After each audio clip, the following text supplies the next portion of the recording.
Sebelumnya saya sudah tidak mencintai siapa-siapa. Saya juga tidak mudah menjatuhkan hati, tidak menyebut nama seseorang di dalam doa saya setelah terakhir kali hati saya dipatahkan.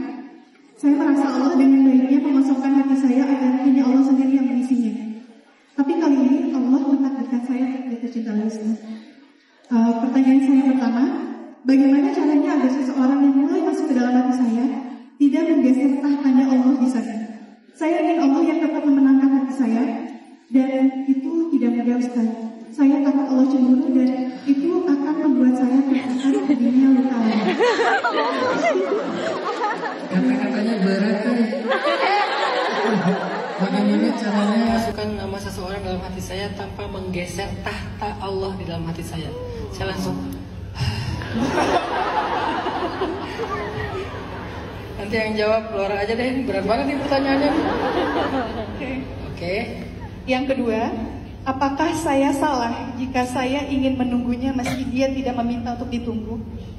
Apakah saya salah jika saya bertahan dengan semua doa-doa saya untuknya, berharap setidaknya satu dari doa itu bisa meluluhkan Allah untuk meluluhkan hatinya? Apakah saya salah jika sepenuhnya percaya bahwa Allah akan mempertemukan kami kembali di waktu dan cara yang sebaik-baiknya? Ini berapa pertanyaan sih? Dua Ustaz, dua. Ini dua ya? Apakah saya salah? Apakah saya salah? Apakah saya salah? Intinya ini bisa jadi satu lirik lagu ini. Iya. Oke, Mbak. Tapi ada yang terakhir, Ustaz, ini Oh, masih ada. Oh, boleh. Subjek 3 ya. Tapi ini bukan pertanyaan. Oh, bukan pertanyaan.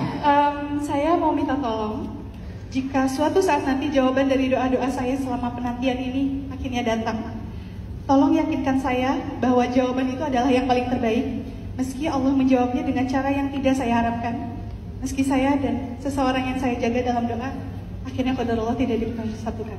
Cukup deep. Ini apa yang saya selama ini pakai ya. Saya percaya bahwa dia itu Allah yang kirim.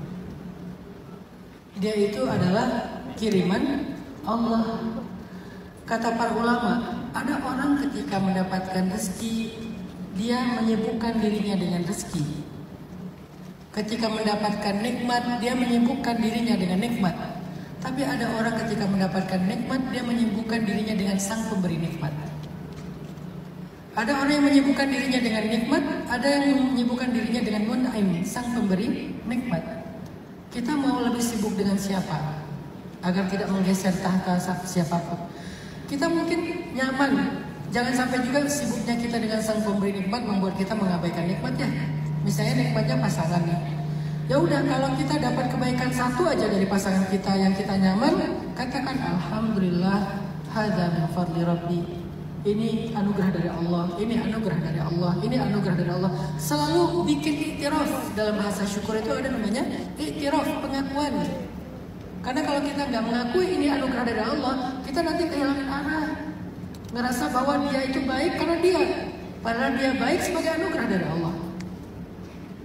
Kalau dia jahat karena dia, padahal dia jahat sebagai ujian dari Allah.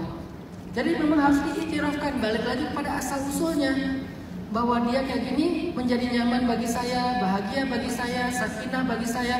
Hadza min fadli rabbi, hadza rahmatun min rabbi. Ini anugerah dari Allah, ini rahmat dari Allah. Balik lagi Allah. Katakan itu dengan bisa alhamdulillah, hadza min fadli rabbi, subhanallah, masya Allah, dan seterusnya. Ketika kita nggak mampu karena itu ujian, innalillah, a'udzubillah, apalagi hasbi Allah, la haula wala quwata illa billah. Balik lagi ke Allah. Maka Allah nggak akan pernah tergantikan dengan semua yang datang dan pergi di hati kita. Kenapa? Ketika dia datang, maka dia datang karena Allah yang mengirimnya. Ketika dia pergi karena Allah yang mengambilnya. Balik lagi, Allah. Dia datang, siapa yang mengirimnya? Siapa yang mengutusnya? Allah. Dia pergi, siapa yang mengambilnya? Allah. Maka bagaimana Allah itu akan hilang kalau dia adalah sumber segala kebaikan dan dia juga yang akan bisa menolong kita dalam keburukan. Maka manusia, harta, dinamika kehidupan kita, benda, apapun yang kita rasain dalam hidup, gak boleh putus dari asal usulnya. Itu cara menjaga Allah tetap bertahta di dalam hati kita. Nyasar gak sih? Apaan sih?